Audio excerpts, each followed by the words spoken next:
मेरे बेटा के साथ रेप करी है। ಒಂದು ಓಡ್ತಾ ಇರೋ ಬಸ್ನಲ್ಲಿ ಒಬ್ಬ ಗಂಡಸಿನ ರೇಪ್ ಆಗಿದೆ.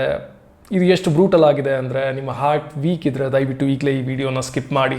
ಸಂಜಯ್ ಮದುವೆ ಮನೆಗಳಲ್ಲಿ ವೇಟರ್ ಕೆಲಸ ಮಾಡ್ತಿರ್ತಾನೆ. ಆ ರಾತ್ರಿ ಕೆಲಸ ಮುಗಿಸಿ ಸಂಜಯ್ ಅವನ ಕಸಿನ್ ಜೊತೆ ಅವ್ನ ಹಳ್ಳಿಗೆ ಹೊರಡ್ತಾನೆ. ಹೊರಡೋಕ್ ಮುಂಚೆ ಅವ್ನ 4 ಜನ ಚಿಕ್ಕ ಮಕ್ಕಳಿಗೆ ಮದುವೆ ಮನೆಯಲ್ಲೇ ಊಟ ಕಟ್ಟಿಸ್ಕೊಂಡು ಭವಾನ ಅನ್ನೋ ಹಳ್ಳಿಗೆ ಬಸ್ ಹತ್ತಾನೆ. ಸ್ವಲ್ಪ ಹೊತ್ತಾದ್ಮೇಲೆ ಅವ್ನ ಕಸಿನ್ ಇಳ್ಕೊಳ್ಳೋ ಸ್ಟಾಪ್ ಬರುತ್ತೆ. ಅವ್ನು ಇಳ್ಕೊಂಡ್ಮೇಲೆ ಸಂಜಯ್ ಒಬ್ಬನೇ ಬಸ್ನಲ್ಲಿ ಪ್ರಯಾಣ ಮುಂದುವರಿಸ್ತಾನೆ. ಅವನ ಮಕ್ಕಳಿಗೆ ಮದುವೆ ಮನೆಯಿಂದ ಊಟ ಕಟ್ಟಿಸ್ಕೊಂಡು ಬಂದಿರ್ತಾನಲ್ಲ, ಅದು ಬಸ್ನಲ್ಲಿ ಚಲ್ತು ಅನ್ನೋ ಒಂದೇ ಉದ್ದೇಶಕ್ಕೆ ಡ್ರೈವರ್ ಅವನ ಜೊತೆ ಜಗಳ ತೆಗಿತಾನೆ. ಇದಾದ್ಮೇಲೆ ಏನಾಗುತ್ತೆ, ಅದು ನಿಮ್ಮ ಎದೆ ನಡುಗಿಸುತ್ತೆ. ಮೊದಲು ಬಸ್ನಲ್ಲಿದ್ದ ಕಿರಾತಕರು ಸಂಜಯನ್ನ ರೇಪ್ ಮಾಡ್ತಾರೆ.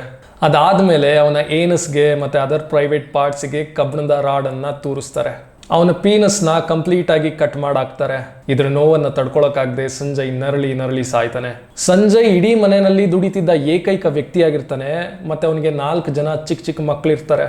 ಒಂದ್ಸಲ ಯೋಚನೆ ಮಾಡಿ, ಆ 4 ಜನ ಚಿಕ್ಕ ಮಕ್ಕಳಿಗೆ ತಮ್ಮ ತಂದೆ ರೇಪ್ ಆಗಿ ತೀರ್ಕೊಂಡಿದ್ದು ಅನ್ನೋ ವಿಚಾರ ಗೊತ್ತಾದಾಗ ಮನಸ್ಸಿಗೆ ಹೇಗಾಗಿರ್ಬೇಡ.